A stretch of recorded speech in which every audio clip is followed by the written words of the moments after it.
hear that noise, we are cracking open another episode of the Grunge Bible Podcast. And it is Saturday night beers this time, not like Friday night. My name is Ethan Shalloway, joined by Chris Salona.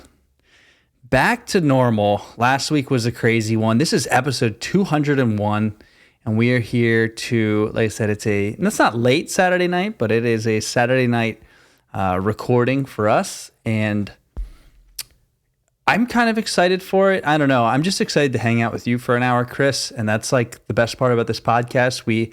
I have one beer standing from last week. We did a live podcast. If you did not listen to that, maybe go check that out. It's a long one. It's 3.5 hours, but it is fun. So this week we have No Fallen Soldiers, so we're going to finish up a beer. Saturday night, we're unwinding and just having a chat together as friends, and you guys get to listen in, basically. That's what it's all about, man. Grunge Bible is back. Episode 201. Man, this is the first episode of the rest of our lives, Ethan. Kind of looking at the calendar and just where we're at, having done 200. It's a long way till the next milestone, and the next time we have to plan something special. Glad that's in the rear view, 200. That live podcast, man. It took me, because we did that last Friday night, and I don't think I had recovered my sleep schedule until like Wednesday or Thursday of that week, because I was up until 3:30 after we finished that at about 2:30, 2:45. Finally getting some equilibrium back after that, and it was a tough week. We fought through, but now we're here, man. In a weird way, I was looking forward to this as well. We were supposed to do this podcast earlier today, but the time just gets pushed back by an hour, and we're in our rightful place here. It's 8:00 on a Saturday night, and this is where we are. We weren't pressed to do it this morning. We didn't have any plans. We just wanted to get up and do it. But then we thought about it, and we both didn't have plans for tonight, so it's kind of better to just do what we need to do during the day, and then we can hang out tonight. Everybody likes a good Zoom hangout these days, so that's exactly what we're doing. It's all the rage, dude. Everybody, they allow 100 people in this thing, It's crazy. How are you doing today? I feel like, it's only it's been a while, right? It's only been a week, but this week felt like, it felt like a month long, honestly. And even last week, we recorded on Friday, and I think for a lot of people in the States, at least, it was a 3-day weekend with Saturday, Sunday, and Monday off for Martin Luther King Jr. Day. And the weekend last week felt like it was very, very long in a good way. But then this week felt incredibly long in the worst way, just like grinding through, slogging through work. And it didn't speed up at all, man. But I'll tell you, it feels really good being here right now on the tail end of it. Yeah, this is one of those weeks that kind of went by. We once we closed up shop on Saturday and Sunday or whatever, we didn't really talk to each other until the end of the week, until it's time to podcast. Just doing it's our funny. Thing. There's a scale where it's like the longer the podcast episode goes, the more time in between that and our next conversation. So we went 3.5 hours together on Friday night. Like I don't think we chatted again until like Wednesday or something. Yeah. It's like we just need some time to decompress. Mm-hmm.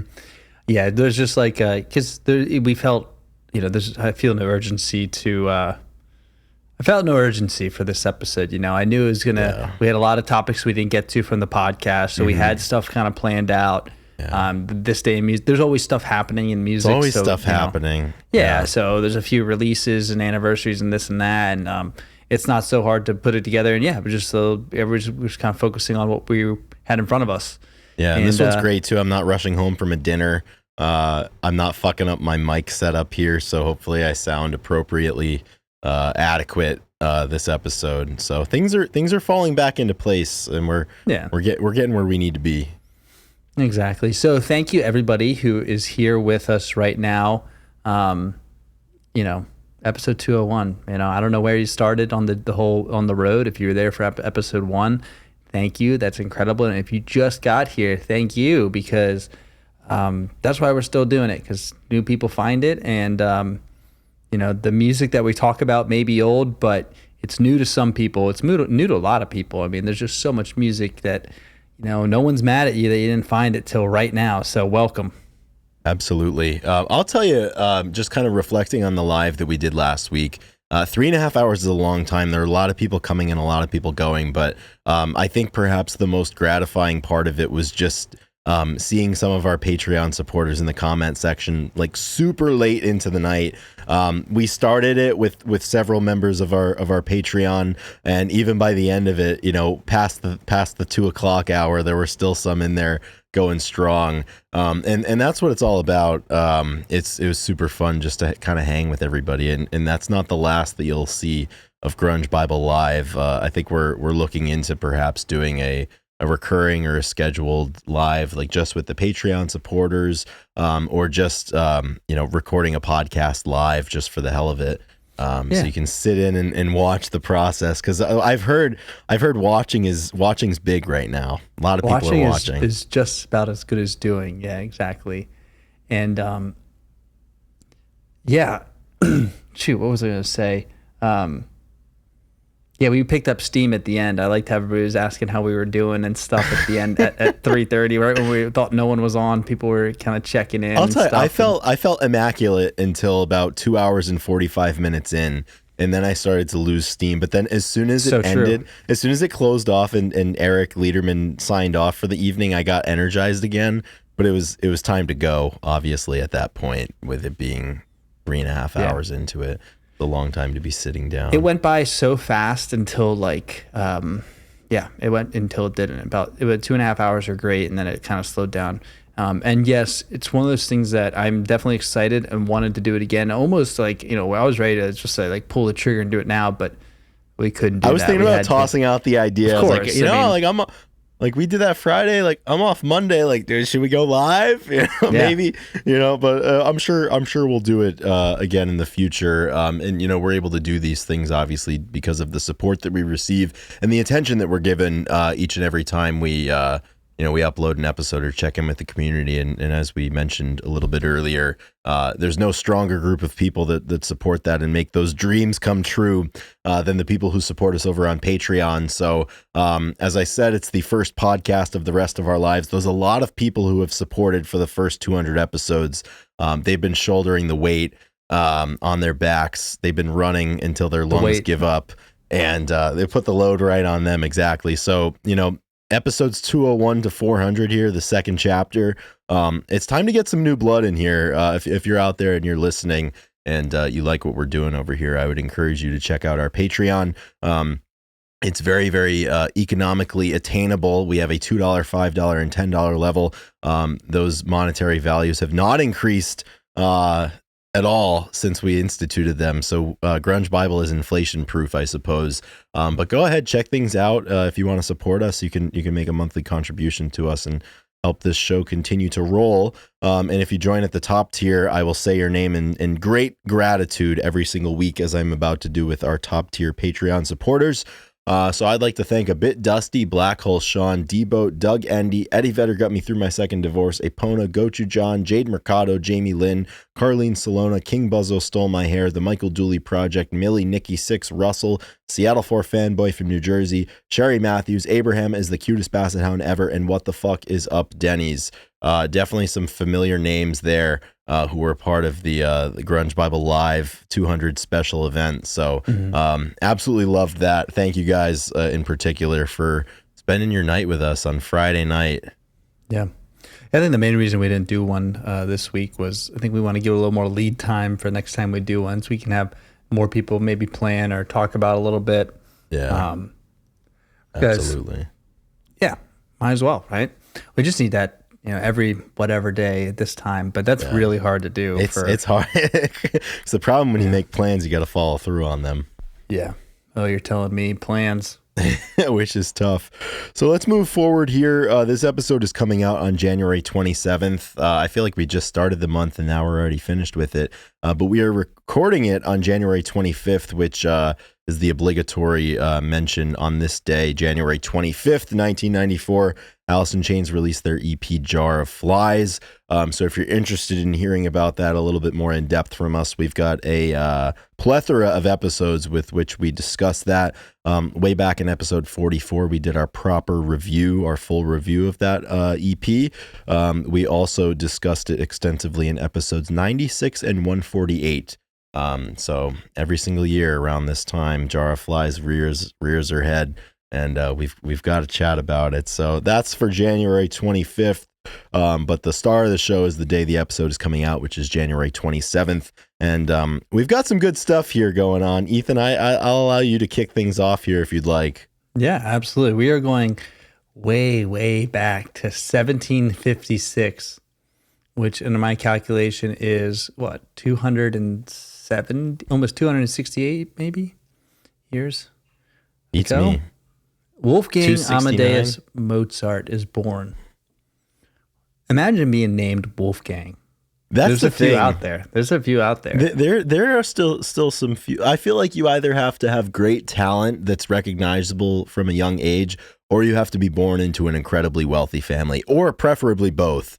That's just like there's some names out there. That's like if like you name somebody Winston. Like there's certain names out there that there's a lot that comes with them, and Wolfgang for sure is just like a titan of names.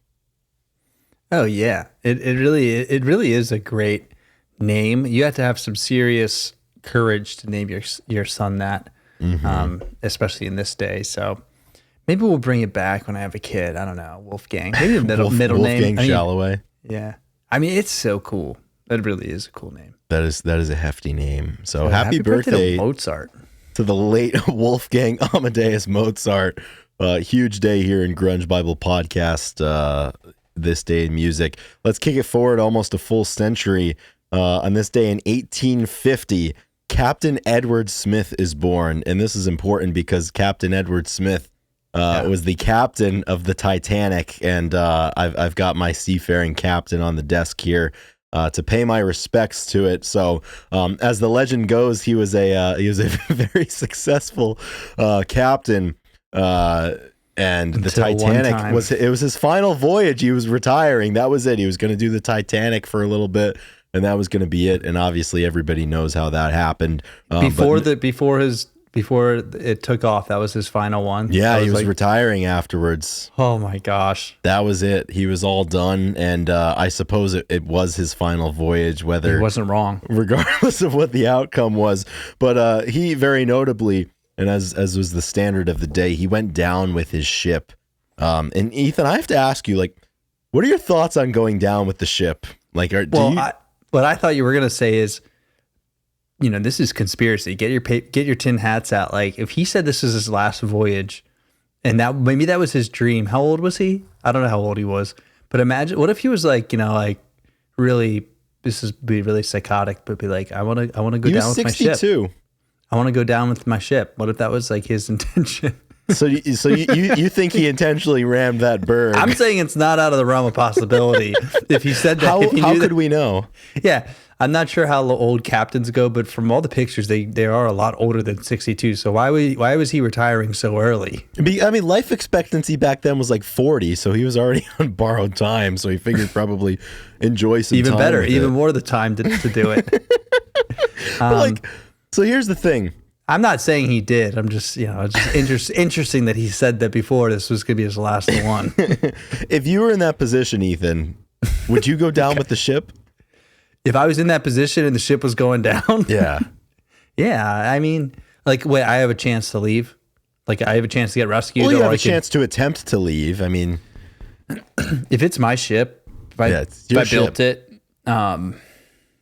I'd like if I was a Viking, I've been watching Vikings Valhalla and the Viking series and stuff, and they have a lot of honor, and it's really special. I would like to believe that I could do something like that. I mean, I guess it depends on all the circumstances involved. If it was just a cruise ship, maybe not so much. If I was like in battle and like we were going down and there wasn't much chance of I'd be captured by the enemy. By the enemy. Yeah, I don't know. I would. I Well, think I I'd mean, go back down then with it was such like a chivalry and honor thing, and I think the thinking was that it's like if if not everybody can escape, then the captain doesn't really deserve to escape because he can't abandon his post while there are still people on board. So I suppose in Captain Smith's area, it was the right thing to do. I don't remember the specific circumstances, but there have definitely been occurrences throughout history where like a ship has begun to sink and everybody has made it off safely and the captain still decided to go down with the ship. Wow, really? So is that honorable or is that just stupid? That's a tough question. Only the person can. I think. Like I don't even know there was only one death, and it was the authority. captain, and he could have left, but he just decided to stick around. No, I think in the news you say there was no deaths. You know, I mean, it's like he didn't really die. He just moved on. I mean, it's like a act of valor. Well, and he's still at his post. Yeah, he's still out at sea. I don't know. Yeah, I think that I'd like to believe that it is has a lot of showmanship involved. I think so too. Yeah, like Yeah. I'm definitely a fan of that. I respect it. That's very interesting. I have we'll talk about it off camera. I feel like I don't know if I'm going down with a ship right now or not. I have time to be saved. Moving on though, it's got to be done. 1956, we're back. There's Elvis always Presley. an Elvis bit. I love it. Like when the Beatles comes up, we hate it, but when Elvis comes up, we're in. the king. Elvis Presley releases Heartbreak Hotel, which becomes his first #1 hit in America. Heartbreak Massive. Hotel, 1956, the king. Was the first of his, by my count, 18 #1 hits on the Billboard Hot 100 chart. Chris, did you go back and listen to the cover of My Way that you said that you were definitely going to go listen to? Remember, there's no lying in 2025. So I know. So funny that you mentioned that. Like 2 days ago, I forgot about it in the throes of battle. I think we discussed it and then I had forgotten about it. So I'm not lying because I forgot. And then I was just perusing through my suggested tab on YouTube on the homepage and it popped up. wow. But I didn't That's a watch sign. it. I got Oh, sidetracked. I was looking for something else and I was like, Right. oh shit, I need to watch that. And I still haven't, but I don't know if I'm ready for it. It's not something you can just like haphazardly go into. It's like Well, you listening didn't give it a timeline, so you didn't lie. You just That's didn't true. get I to haven't it lied because we don't lie in 2025. There's no lying allowed.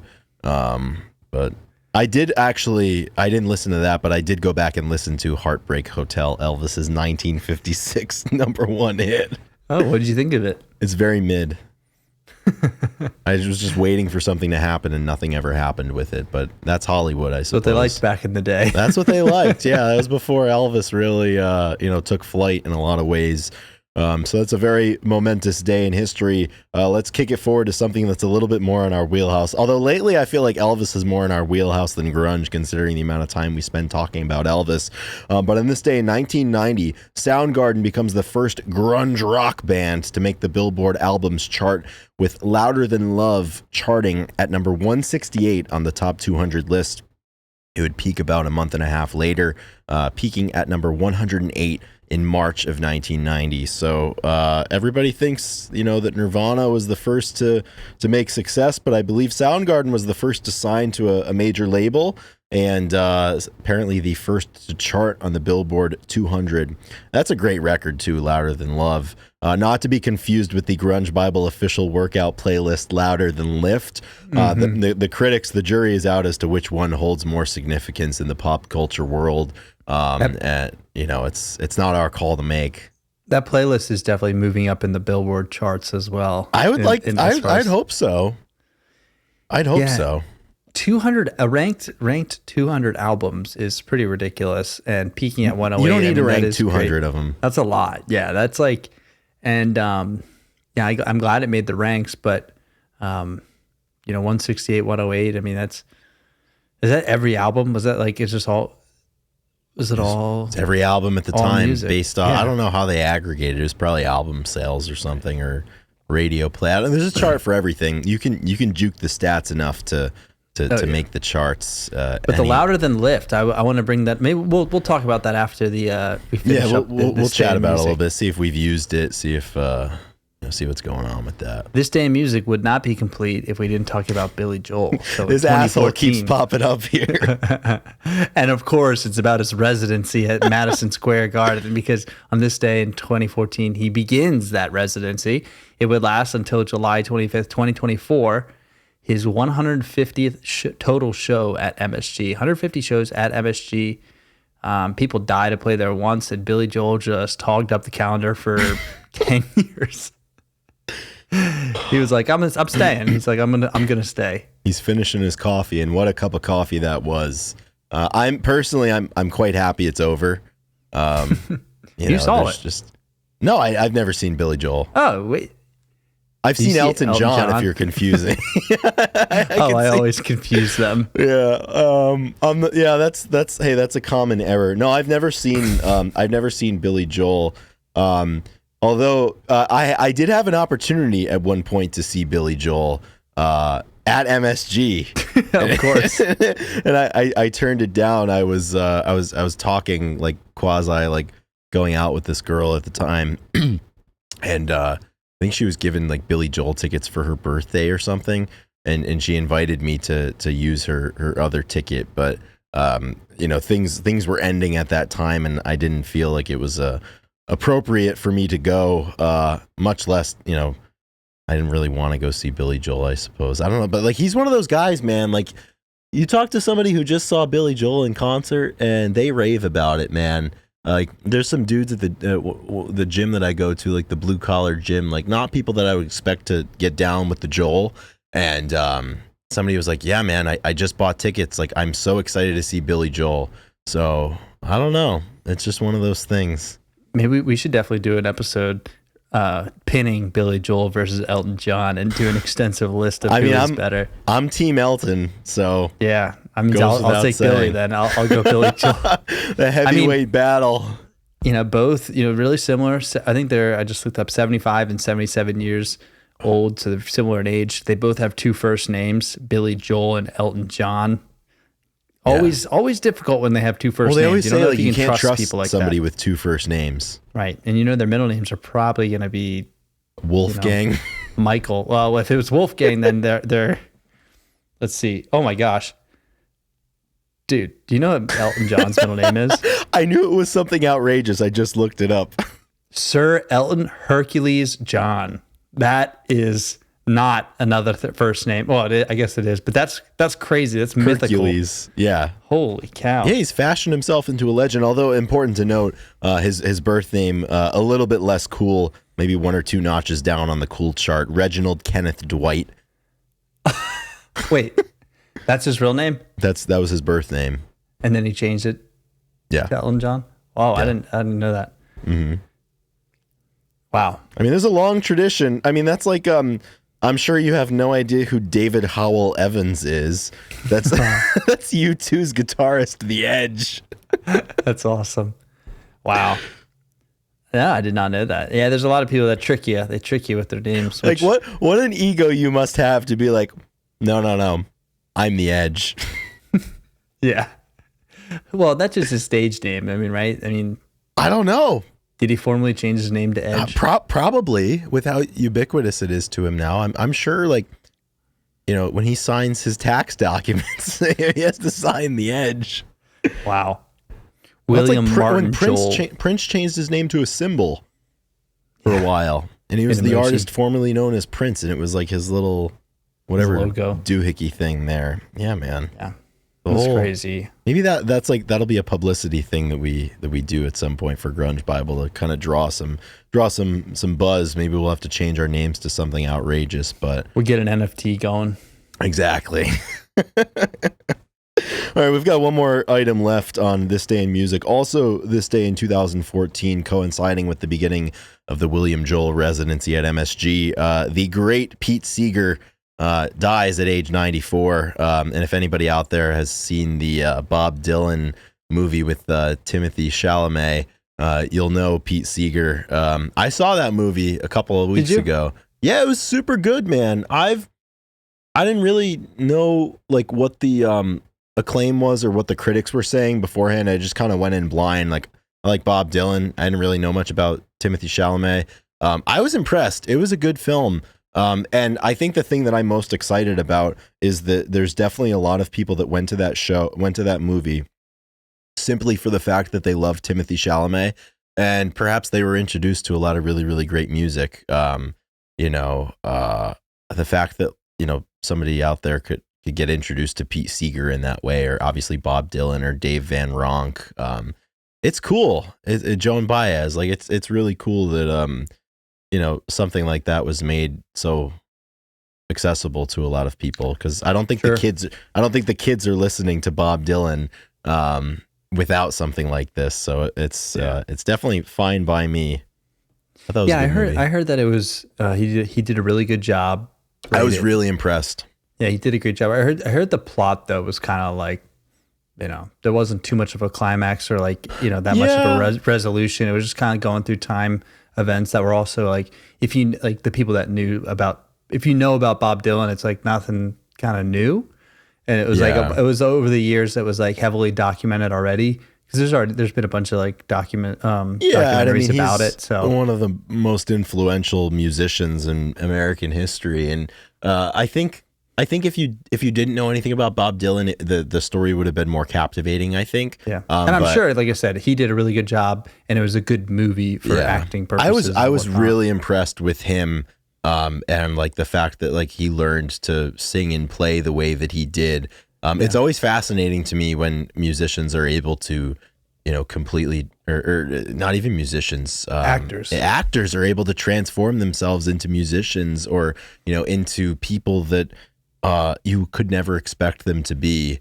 And it was funny, like, he was able to pull off the Dylan stuff without it feeling like a bit in real time while I was watching the movie, because which is hard to do. Yeah, like it's like, oh, Tangled Up in Blue, which is hard, like, hard like, to do. Like, he's just gonna do what I would do after 6 beers when Like a Rolling Stone comes on. But no, like he actually he did really, really well, and it was really impressive. And it was like very close to Dylan without it being like imitative and like pandering. So I was down with it, man. Like I was probably tough. I don't know what would be harder, doing a biopic for Bob Dylan or Elvis. I hated the Elvis one, man. It took me like 3 different sittings to finish it. And you when that's the case, you just know that it's like not good, and it's just not for me. Yeah. Yeah, I definitely. It's on my list. I definitely need to see it. I haven't had time to. I love going to the theater, but I haven't been to the theater in a while. That was the first time I've been to the movie theater in a long time. And did you go by yourself? No, I went with my girlfriend. We went together, and I'll tell you, like the movie theater experience remains elite. And we went to one. It had like the super 100%. reclinable seats. You had like a snack tray in front of you. That whole thing. It was incredible. Like that's all the rave now, Chris. A lot of them have. I know they've all got them. You remember back in the day, there was none of that shit. No, there's more people now. It's just less seats and nicer seats. And some accommodations. But no, the movie theater experience, like, because when you're at home, you just want to you like check your phone. You just have so many more distractions. Like nothing like going to see a movie completely dark, great sound, big, and I think it's great. I still think that it is a great date option. A lot of people are like, don't take a girl on a date. You're not going to talk to them. It's like, look, you talk definitely beforehand. Not a first date. We've talked about this on the podcast. I feel like years ago, because somebody asked us date ideas or something. It's a good date idea. I just don't think it could be like a first or second date. Once you have a level of comfort with somebody, it's totally a good thing to do. Yeah, the only pushback at it, maybe not the first date, but like. The second one, I mean, when you're like getting to know somebody, I mean, it's awkward when you're just sitting across the table and the only thing to do is talk. Sometimes. It's more awkward sitting next to somebody that you'd like to talk to, but you can't because you're in a movie theater, I think. No, I think there's more like designated space to like collect your thoughts or like sit down and like, I mean, like, you're not like, it's not so fast that you can like and just enjoy being in the presence. And I don't know, there's a feeling you get when you're like sitting with somebody that they like it or you don't. I have to disagree with you there. I don't think it's a good option. I still the best first date option, just go and grab coffee with them. That way face to face, mano a mano, and you can figure it out right then and there. Yeah, I mean it's a good first date. I'm just saying though, if you go to something like that, I mean, if it's not good and you got to sit through it, and if it's not good, it's not good. And it's hard to get out of those things if you don't have an end time. The nice part about events and movies, hard to get out of a movie too. It's 2.5 hours. But it's okay because you can just get into the movie and like. It's still awkward though. No, I don't think it's more awkward to not have anything to talk about. Oh man, because then that's when like you fake a phone call and then you leave, or you say you're going to the bathroom and then you there's no lying. There's no lying in 25. I can't do that. Well, thankfully, I don't foresee any first dates in my 2025, so I'm good. I've crossed that bridge. I don't know, man. That's no. I think that the movies are still up there. It still works. People are trying to find a reason not to go, but you can make it work. I mean, I definitely got to get to the movies more though. That was my big takeaway. Takeaway from that experience. Yeah, movies are gas. Movie theaters are great. I've got one more event on the calendar just because this is the last episode that we will do until it happens. February 2nd, which is next Sunday, Grunge Bible turns 9 years old. Wow. Another big live podcast coming for 9 hours. I've always said one for each year. I've always said I'm getting out of the game when Grunge Bible turns 10. So this is like when Derek Jeter announced that like the 2014 season would be his last, and he goes on the retirement tour. So I'm expecting for the next year, everybody just like gives me a bunch of cool gifts and thanks me for everything that I've done. Yeah, it's 10 years, man. 10 years is next year. Yeah, that's bizarre. It's close. Really, it's closer than it's ever been. Now it's even closer. Well, there's a few other things that did happen in this calendar week that we can talk about, and we'll get to. The episode is going to be kind of emptying the notes from last week. So we'll start out with our guy, Petey USA. I'm wearing his shirt, and he has a new single that came out on January 24th, I believe. Model Train Town. So it came out on Friday, leading into this weekend. So we're day 2 of it. And I love when an artist that we care about is making music. Like, I don't know. I mean, I like it when any artist releases something, but for this like anticipation, like Petey is definitely one of our favorite guys. And I love this song. I think it's great. The music video is really funny. It's like very Petey-esque, it has really nice scenery, but it's like with this, monster being. He's wearing like a green suit and stuff. And, so it's kind of funny. It's got his little comedy in there, but the music is really solid. Definitely has, the 2000s, Death Cab sound, which, definitely makes sense when you talk you about mentioned that Chris Walla producing it. He's been working with Chris Walla, who had a 17-year stint in Death Cab. And dude, it's so cool to see. Like, there's a few artists that we've been plugged into for really the entirety of their careers that like maybe we got into 3, 4, 5 years ago or so, and we've been able to kind of get their initial releases, and then the follow-up, and then now the follow-up to the follow-up, and Petey's definitely one of those guys. It's just really cool to see an artist's progression and how they're kind of able to find their niche and find like the area of music that works for them, but also continue to make fresh sounds within that area. Like I think like as long as I live, Lean Into Life, which is behind me on my wall, is going to be one of my favorite albums of all time, just for like certainly the way it sounds, and just like it hit me at the perfect time. And that's the cool thing when you've got artists that you like and they're putting out music. Any release could be the one that hits you at the perfect time, and any release can be the one that you get exactly what you need at that time from. And he's definitely one of those guys. It's just, I think the deeper his career's gotten, like I'm just more and more impressed by his voice. Right. And like just and all of his music, the continuing fact that like he writes like most, if not all of the music, which is so funny because like that dedication and that talent like is seemingly so at odds with like the whimsical persona that like he's created for himself. Like I think that has a lot to do with like his skits. Like that man is like dedicated, talented, intentional, and like deep thinking.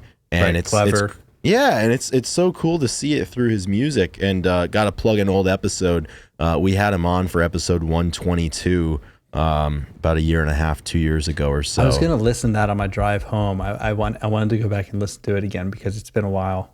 That's 80 episodes ago. 80 episodes ago. It's a lifetime in podcasting. But I'm assuming Model Train Town is the lead off for what's going to be a new album here, probably coming in the summertime or late spring. Yeah, which is awesome. Like you said, that Lean Into Life album, probably one of my favorite albums of all time. And it's interesting. I was thinking about it as you said it, and over the years, like there's albums that I really like, and then you need some time to pass before you can say like this is like.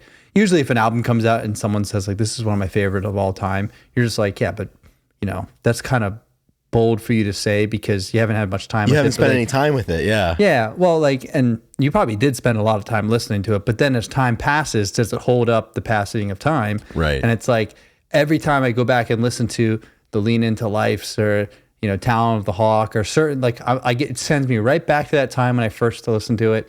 All the songs, like I've heard them a bunch, but they still move me. Mm-hmm. And like, that's when you know that the album is one of your favorites of all time. Mm-hmm. And now that album is 4 years old, or 5 years old, or 2020, 21.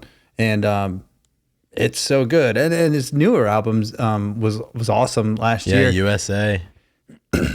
And I am very excited for this next album because, this song is, just building off the last 3 albums. I don't think that we are going to be taken by surprise. There's no big shift coming in. It's just more of what we want and why we love him.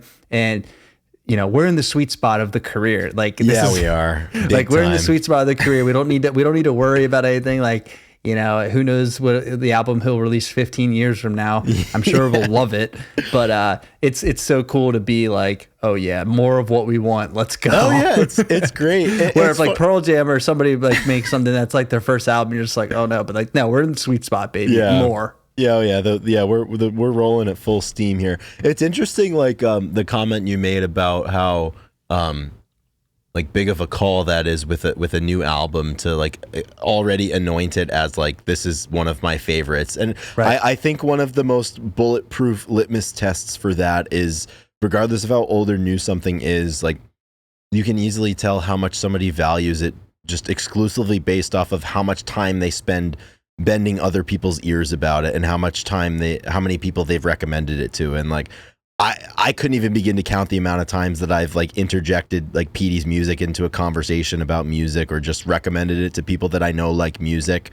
And it's just like, I think that's a hallmark of great music and great art. It's like, it's affected you so much that like you physically cannot go forward without telling more people about it. And he's been that guy for a long time, ever since I first heard Don't Tell the Boys like 3-4 years ago. And I agree, man. We're in the sweet spot, and he's sweet spot, giving us exactly what we need. So really excited to get something new here. I think it's gonna scratch a big itch. Yeah. What do you think about? We probably talked about this too. Do you like singles the way they come out? Like how everybody kind of like markets an album and they get like 2 or 3 singles and then the album drops. I like singles. I don't know that there's any more of a creative way to do it. I like singles. I hate the concept of an album cycle though. It's like for every single album cycle, the artist gets a new profile picture on their socials and like the color scheme changes and, there's like a different little gimmicky, like sign up to get texts from me. And it's just like, hey, the pre-sale or whatever. I don't know. I think it's just a necessary evil. I don't like it when people will do like 5 singles. Like you can't release half the album as singles before the album comes out. Like I think like 3 singles is enough. Yeah, 100%. Do you agree or do you feel differently?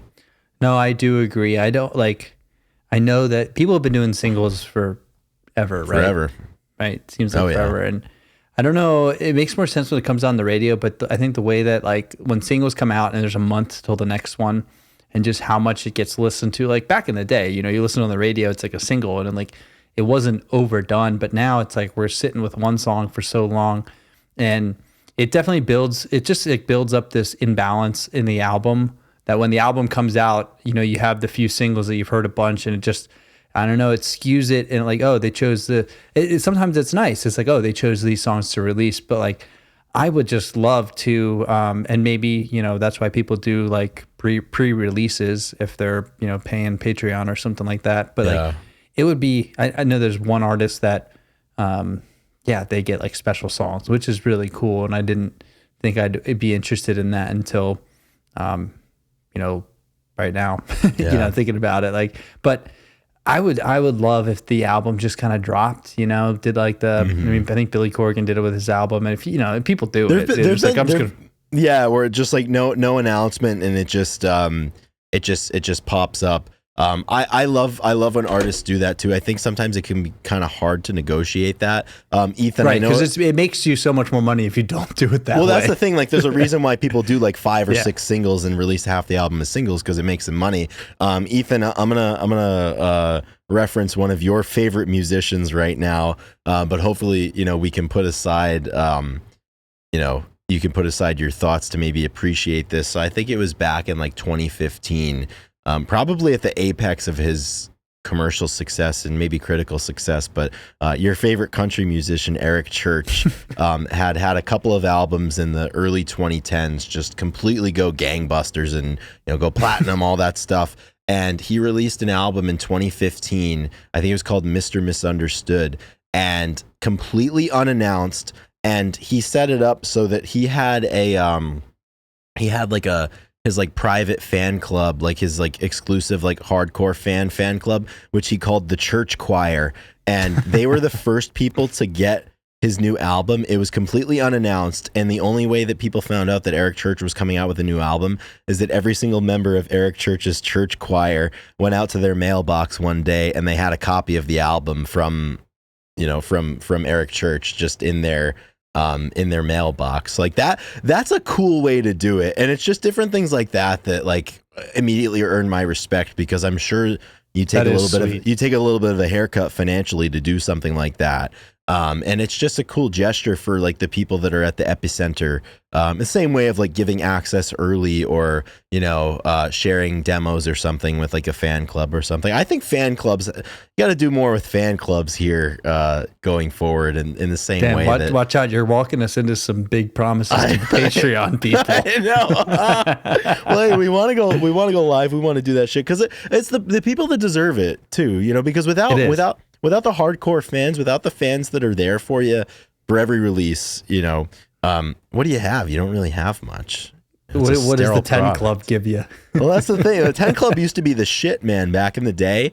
Now it's your chance to get tickets to get shut out of 3 concerts instead of just 1. So, just in the beginning of the new year, I got a notification that the Lumineers had a new album, and I clicked on it, and I didn't even know that they were coming out with a new one. Right. And I didn't either. Maybe it was the first time it was released. Maybe they didn't. The album popped up, but all the songs were only 20 seconds long. They were all previews on Spotify. Oh, I don't like that. Yeah, and I just looked it up, and now it's only one song. But look at this, Chris. They have a countdown? They have a live countdown to their album Automatic. Interesting. All the way down to the seconds. But then the songs are, you can see the titles, but you can't listen to them. And this is, I don't see many. They have, obviously, they're on the allow list or something, because I don't see this for very many Spotify people. But 19 days, 3 hours, 18 minutes for the new album. But they had the whole album was out for like 20 seconds of each. They must have changed it, or I'm looking at the wrong thing. And that, I didn't like it. I mean, it was kind of cool to get a preview, but damn, I was like, don't do this. Like, just give us a song, the title tracks, or, and that's it. Like, I don't need 20 seconds. That's just like cruel and like kind of a dumb way to, I think it's an easy way to distort the expectations of the fans too. Because you can create a narrative with 20 seconds of a song and maybe make somebody believe that something. That's why people have singles too. Well, that's why like all your favorite podcasters out there will just like They cut up the good viral bits. bait. Yeah, you just cut up a good bit and you go crazy and you post it on Instagram or TikTok, and then people think you have a really interesting and stimulating podcast, and then you tune in for the full thing and it sucks. With us, it's like you don't even have to see the clip. You could just tune in and find out that it sucks. You could listen to all 3.5 hours and then exactly. You gotta be sure. Yeah, I don't know. Right. There's so many strategies on how to release stuff, but I mean, with Petey, like there's artists, like I couldn't give less of a shit how they choose to do it. I'm here for it, and I'm excited either way. Yeah. Oh yeah, we'll definitely be listening. We're very excited. I'd love to get him on to talk about the new album. Maybe we can try for that. Get some access. Oh yeah. So another thing that happened this week, that it happened on January 21st, is Garth Hudson passed away, the last member of the band that was alive. And we, after the Last Waltz episode, and we've talked about it a few times, that we are, the band is our band. We've been band old guys school. Through and through. And Garth Hudson passed away at 87. And, just some interesting, like my dad sent it to me. My dad texted me, he said, Garth Hudson, last member, passed away, sent an article. And I texted you, and I don't know why. I mean, Garth Hudson's not, he's not Lee Von Helm or Richard Manuel or Danko or Robbie, but he was Garth, man. He was Garth, but he was one of the, he's a part of the band. And it's weird to know that they are all gone now. It's something that it's an idea, or a, not even an idea. It's a, what's the word I'm looking for? Symbol, or it's it's very interesting thought to like the last member of something. It's kind of like when,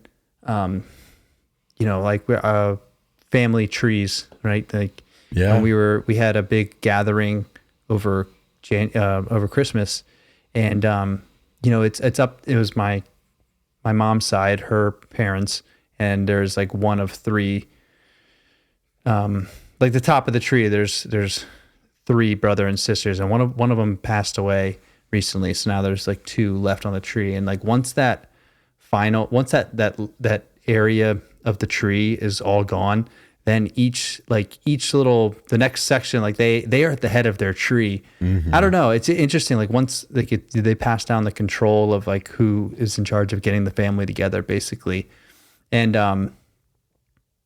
that's a different idea, but like same thing. Like once the band, it's like the family tree, like it's kind of over. You can't have reunions without somebody in there. Like, when you have somebody to bring people together to remember the band and remember those things, you can do it post-mortem, but it's just different. It's different when the last member is gone. Yeah. This one grinds me up a little, I mean, the world's changing every single day. And I think,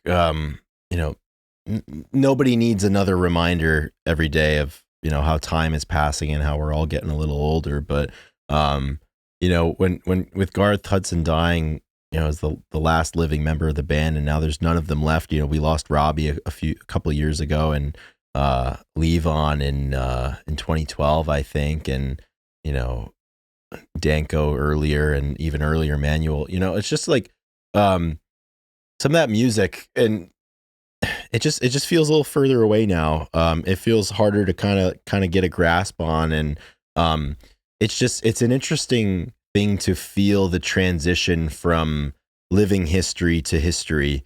And a lot of people who are fans of the genre that we're named after have had a lot of experience with that, of people dying before their time. But it's kind of a different feeling. That's just so jarring and so shocking and traumatizing in a lot of ways. But with the passage of time, I mean, Garth, not a young man, obviously, when he passed away. He was 87, a full life full of music and friends, and a huge impact, influencing probably everybody that ever sat behind an organ after him.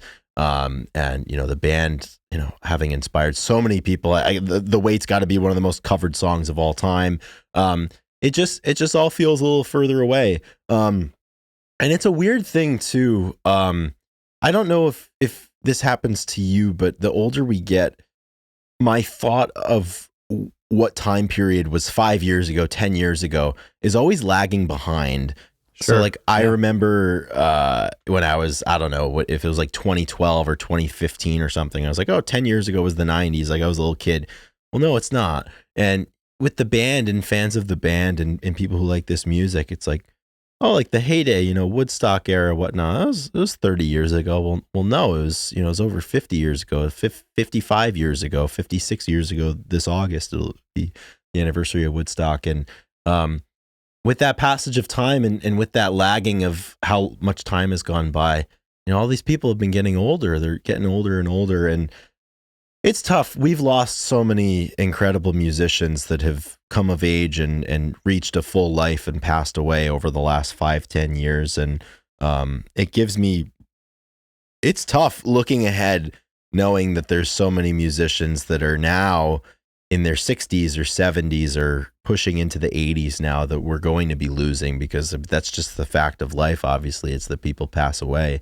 It's sad to lose those connections to that time period, and nobody will be able to ask a member of the band what it was like to play with Bob Dylan or what it was like to, you know, take the stage at the last waltz. It's like you lose those opportunities. I think there's a big parallel to, as a music fan, a parallel of losing a connection to a band like that in the same way as it is to all of us. You know, if any of us are fortunate enough to have had experiences with, you know, our living ancestors, whether it be a great uncle or a grandparent or something, you know, when they pass away, you lose so much history and you lose so many stories. And there's nobody else in the world that can provide those accounts. There's nobody that can serve as a surrogate for that.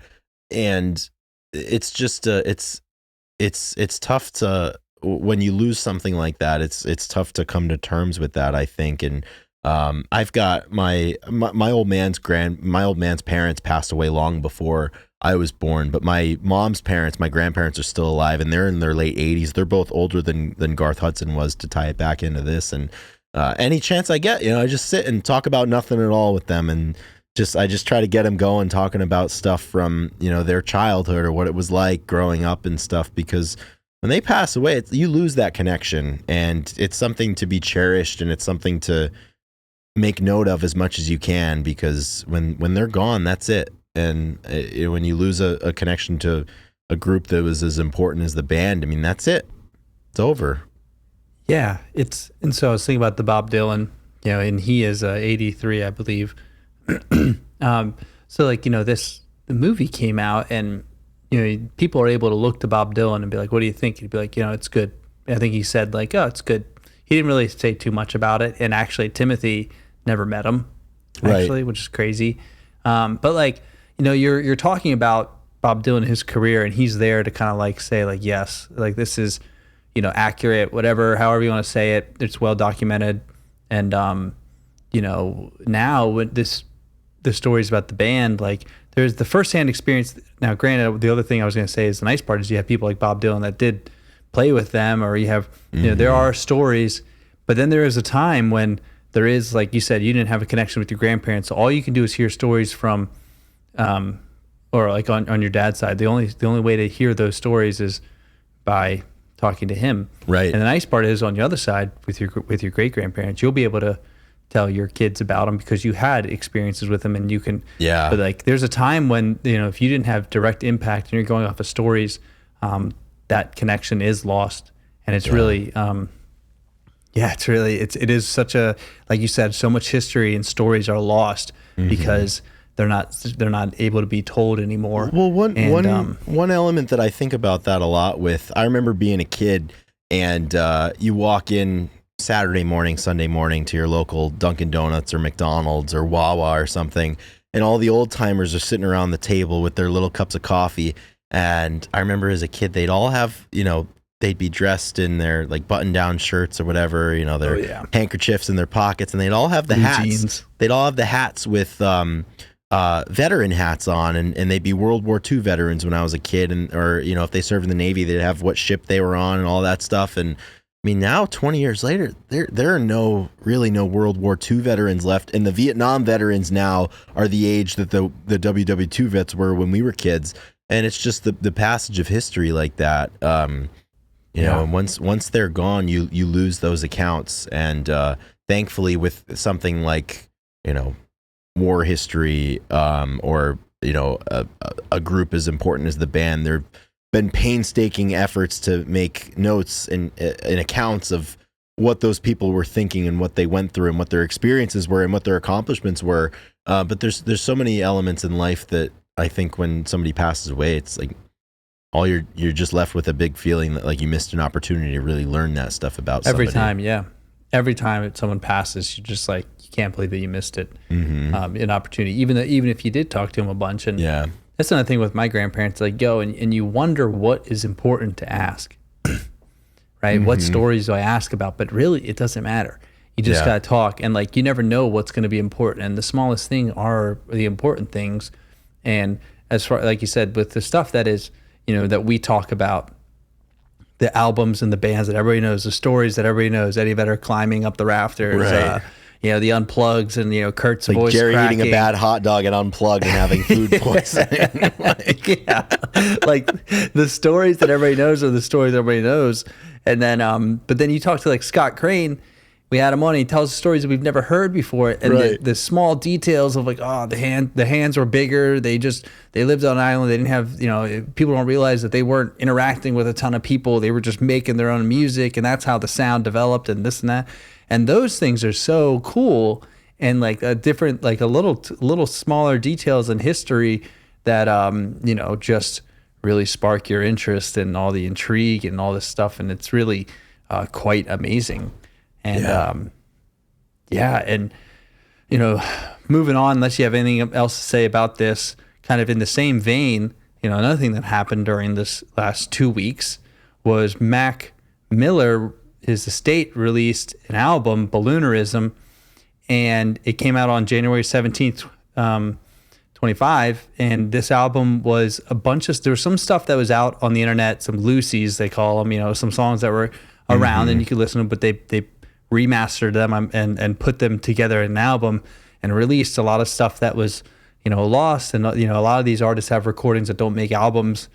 And this was really interesting because this is a live look of somebody that had passed away, but you still have material from that time that you can listen and look to.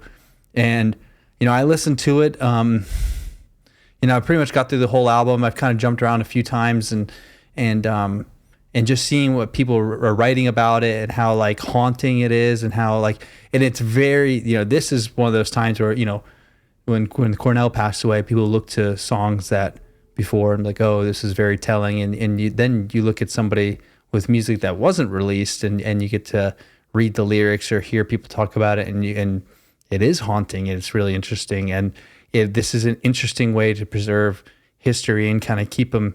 And I think everybody is very grateful for this is like, it's pretty special to have like a new album come out for somebody that you never would expect more to come from. Yeah, it's man. not possible. Like I can't, I was late to the Mac Miller world. But I can't believe how much stuff has come out, since he's passed away. And I'm so grateful for it, because I think artists, they live through their music, and the more music you have out, and the more opportunities people have to connect with it. And he's been gone for several years now, but somebody's listening to Balloonerism for the first time and they find something that hits. Mac Miller still lives through that connection, and he's enacting. There's an action that he's doing to somebody from beyond the grave, which is wild to think about. And I can't even imagine how taxing and painstaking it must be to put something together like this when like the artist is not alive to provide creative direction to a project. I can't imagine how tough that must be to do that, and yes and have no. the confidence to do that. I don't know. Yes and no. I think that it would be like, I'm sure that it was kind of not, I don't want to say set up before, but like, these people that are putting together know that they, like, Mac trusted them. Right. And it's such a unique opportunity to, because the whole time it's like Mac would be really proud of this. I mean, if you know the artist that you're working with really well, like, if one of us, God willing, or God forbid that one of us passed away and we could do not stuff God like willing. You plotting my demise, Ethan. I'm talking about myself, but like, I pretty confidently, like, I know what you would be proud of if we moved on, or like, the other way around. So like, yes, very, very haunting or daunting that is to like have to do something. But like, man, if my brother was an artist and that happened, it would be my only like, well, that project in takes life. on so much more significance in that It would notion. it would be so important to whoever's in charge of that, which would make it like higher stress levels, but at the same time, like, well, it's just a different way for those people that cared about the person who passed away to honor them. And we just saw an example of that a few months ago with the everybody in Mark Lanigan's camp put out Bubblegum 20, which we chatted about, and know all the people that took part in that and contributed to it had very, very similar sentiments about it, and viewed it as an opportunity to honor him and to finish things that hadn't been finished. Yeah, that's what I was about to say. There's like a completion to the career. Complete those things, and my wish for any artist out there that's got stuff that they weren't able to finish, it's that somebody's able to finish it in a way that would make them proud. It's just kind of a completion and a follow through on their legacy, and it just speaks to how long standing somebody like Mac Miller's legacy is going to be. The fact that his estate can put something out in 2025 and it's just as highly anticipated as if it had come out in 2016. And there's people out there that yearn for those things, and I'm just glad that we're getting them. Yeah, and I think there's a different understanding. I mean, if they're not your favorite songs, like, you're not going to be as hard on them because they weren't released. Grateful for something. Yeah, they weren't released probably because Mac wanted to do other songs, or there's a reason they weren't released in the first place. So now I think that it's like, okay, if you get some stuff from some demo tapes from Nirvana, like, we're not going to be like, oh, these suck. You're going to be like, oh my gosh. Well, there's a tie-in to the first two topics we had with like Petey releasing new music.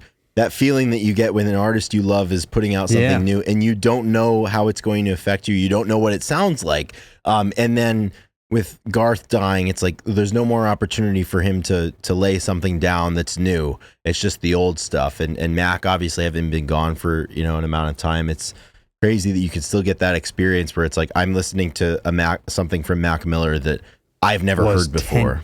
And also, he wrote 10 years ago during that time that everybody fell in love with them. It's really, really special. It always makes it always makes me think about which bands and what artists, what they have in the vault, so to speak. Yeah. And what did it make it out to see the light of day? Yeah, and that's why, like, I love anniversary box sets. I love all that type of stuff, because usually they remaster everything that you've already heard, but there's always like one or two nuggets that they include. And we had done that episode on Music Bank from Alice in Chains probably a few months ago as a Patreon request, and the same thing. It's like, those two tracks that you've never heard before. It's worth getting the entire box set just to have an opportunity to have that feeling of anticipation of, I'm about to hear something from my favorite band or favorite artist that I've never heard before. Right. And that doesn't obviously work with every band. Like, it has to be somebody that we're talking about, like the Peteys, like there's certain things. But like, if you really do love a band and there's an opportunity to hear something that you've never heard before, or unreleased stuff, I mean, it is quite the treat. And especially if it's, the band is gone. We talked about, last week a little bit, Modern Baseball, they sent us that. Their record, the record label sent us a box set and sent us a big big old care package. What's it called? Yeah, pictures, a lot of pictures from the tour, and it was really cool. And I like Mobo. I'm not like a diehard Mobo fan, but like going to be able to see like just like the pictures that maybe they all are out on the internet, but probably not. I mean, it's a lot of just behind the scenes stuff that means something to them. And even with the smaller connection that I, to that band than I do the other bands that we talk about, I was like, man, this is so special. And I understand why people do it. And I'm like, that's like the goal, is to have something that you go 10 years and then be able to make a collage and make like the greatest hits album, the tour that started it all, you know, this and that, like the 10-year anniversary tour of the album that everybody loved. And yeah, it's great. It's really great stuff. I love that body of work that we like talking about. Mm-hmm.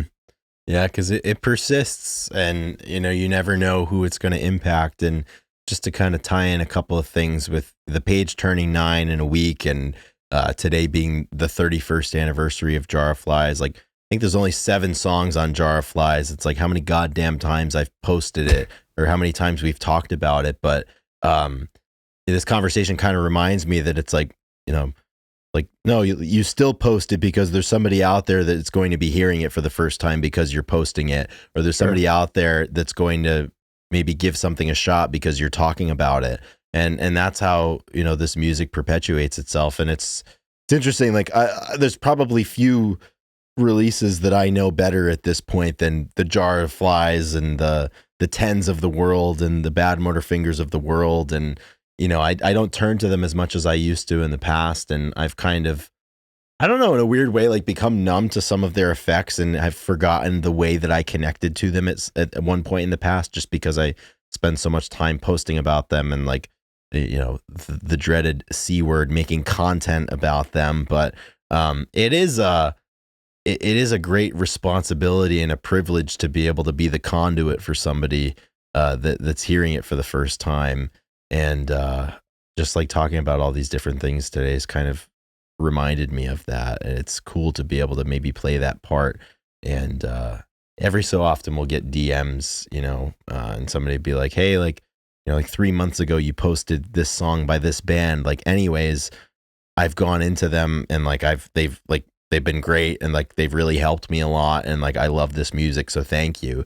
And it's like you don't even think about it when you're doing it, but just like Eric said, you know, we're tastemakers. Yeah. And there's a lot of stories about like, you know, a father or a brother or a friend or your local record store, the guy who works there, be like, here, listen to this album, you know, and then you go home and you listen to it. And it's like, that's the first album I got, you know, and all these stories of the first music you listen to came from somebody else almost all the time. I mean, it's very rare, but like, you go and find it necessarily find it on your own, but it's usually like, I stole my brother's CD, I stole my sister's CD. That's how Andy Engelman, I think, you know, the Dirt album was his sister's, and like he took it and he's like, it stayed in my car. It's all I listened to. And, you know, it's always connected to somebody. And like you said, we are tastemakers, and the ability to keep it alive is, you know, why we do it. Yeah, right? it is why we do it, and maybe to play a small part in giving somebody or helping someone to create a connection with something, because we're fortunate that we've enjoyed such deep connections to so much music, and it's just cool to think about the fact that, you know, we could play a minor part in somebody developing a connection like that with something.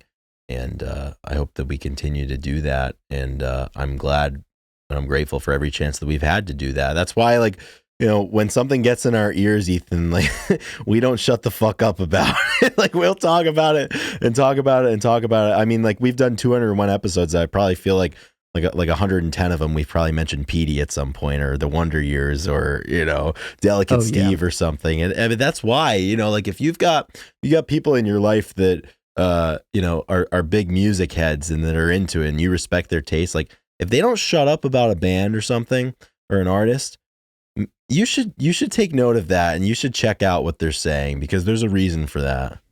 Especially if they're new and it's cutting edge, because then you can be there too. Yeah. And everybody likes being there first. Dude, there's no better feeling than being on the ground floor. I think, like, you know, there's the one thing that's turned me off from like actively listening to grunge as much as I did when I was, you know, 19. I suppose, one, getting older, but secondly, like, it's not new. Like, it's exciting to hear new shit and to not know where it's going to go. But right. You know, we get to look it up for the first time. When did this album come out? How old were they? You know, what's their story? You can only get that. You can only see a movie for the first time once. Yeah, exactly. And you can only go into something. Yeah. There's only one point that you don't know what to expect from it. And I love those opportunities, man. You got to cherish them. Yeah. It's like seeing somebody for the first time, seeing a band for the first time. Yeah. You know, Oh you man, only get that all chance good once. stuff. Yeah, that first interaction with anybody, and you get the Well, even like think about it. It's like we joke about it, and like I like pretty much just wrote it off for the last 5 minutes. But like, think of like the first time that we listened to Jar of Flies. Like Yeah. I'm sure, like the same way that we were like we invariably text about like the new Petey song or something. We were nonstop talking about the jars of flies of the world in that same way, and we were like, holy shit. And then you talk to somebody who has been there for 25 years and they go like, they're just like so proud, so happy. They're just like, oh yeah, like you need to listen to this, you know, and then all of a sudden you have that conversation and it's like, just elated that you're excited about the music that they love. Yeah. Yeah, it's true. It's like, it really was. Well, I did that like this morning because I knew that today was the anniversary. Like I listened to Jar of Flies front to back, and like I tried to put myself back into that space the first time that I listened to it, and I think I followed it up with like River of Deceit and maybe I don't know, Fell on Black Days or something, Wake Up, that kind of stuff. And I still feel that, and I still remember it, but it's just for some reason it's just like a little further away, but it's still there. Yeah, it gets farther away every day. Yeah, man. Yeah, so a lot of good ideas, all kind of circling back to the same thing, which is good. We did it again, you know. I hope so. Yeah, I hope if you guys are with us right now, thank you so much for listening. I hope that you got new Petey, new Mac Miller, go back and listen to the band, got Jar of Flies, all recommendations from the Grunge Bible team of stuff that is back in the news, you know, but also some old, a lot of some old coming, stuff. some going, you know. Yeah, some coming, some Circle going, of some life unexpected. Shit. Yeah, this is all circle of life. The web, it's like the big web. Oh yeah, big time. Awesome. Well, anything else, Chris? We have a ton of notes still that. No, that's about it. I feel like we're not going to get into because that's a good point to end. It's funny, really, Ethan. Like. We repeatedly asked everybody for topics and questions to answer on the great episode 200 live special, and we didn't talk about a single thing. We had this day in music set up. We had all of it set up, and I can promise you this, and I'm reminding you that 2025 we don't lie. Grunge Bible doesn't lie in 2025. Like we will get to those topics in time. It's just going to be at the right time, but you know there were some things that we needed to discuss today. So, and we'll do another live at some point, and we'll be able to answer some of these questions. But that's pretty much everything that I have on my docket today. I just pushed out the last Jar of Flies post out onto Grunge Bible today. So it's funny, like I don't know if it happens to you all the time, but like I do a lot of the posting on the page, and whenever I have a conversation with somebody in real life, and whenever I have to explain to them or tell them about what Grunge Bible is and like, oh, I'm gonna follow it, like I always invariably like I'll stalk the page like after like they follow it. I'm like I wonder what they think of this. Or like if I go to post like a stupid meme, I'm like, I wonder what this person thinks of this. Like yesterday I was at the new gym that I've been going to, and like I ended up coming up in conversation. Like I told a couple of the guys there about GB, and they both followed it, and I'm just like I can only imagine, like, because there's a lot of lore built up into this that I cannot explain, and I can't help but wonder like what their thoughts are about it. Yeah. No, I know exactly what you're saying. There's that wondering like how it's presented. Yeah, and then, but also I mean this happens all the time with episodes where we have a topic to talk about and say, you know, Jar of Flies, and you did listen to it beforehand. But then we have these conversations, and then like obviously you made all the posts or whatnot, but like now we talked about it in a different light, and probably got your brain thinking a little differently. And if you had to redo the posts, like you probably have a little bit make some different points. You would talk about it a little differently, and you spent some more time with it, and it's just interesting the cycle of like when you talk about it and when you think about it. It's an ongoing conversation. Yeah. Yeah, man. Awesome. Well, I think the last thing we need to do before we close up shop is songs of the week. So we're going to put you on again. I'll go first, though. I'm going to go ahead and put Model Train Town on the playlist because, yeah, dude, you know, it's getting on playlists is big. So we're gonna put Petey on the playlist once again. Yeah, dude, I love that. He's definitely in the top. He's in medal position for how many times he's been on the. We didn't even get to louder and lift. Louder than lift. I know. Well, oh man, yeah, that's all I'm gonna say is I've been listening to it a lot. I've been using that all the time. I've been listening to it on my way to the gym, and it's been hitting. I'm glad that we put that together. What's crazy is, let's see, I'm gonna pull it up real quick. There's a lot of music on that. Well, so it's 9.5 hours. But I listen to it, it seems like I'm getting the same songs over because I listen to, I'm in the gym for at least an hour, 2 hours a day. So, a week goes by, you exhaust the playlist in a way. But it's so funny because it's like when you're putting it together, just like, oh man, this is so long, so many songs. Mm-hmm. But then like you need that many songs because if you listen to it every day, which, I think people do, if they have their weightlifting playlist for a reason, it's funny because you're just like, oh, these songs were...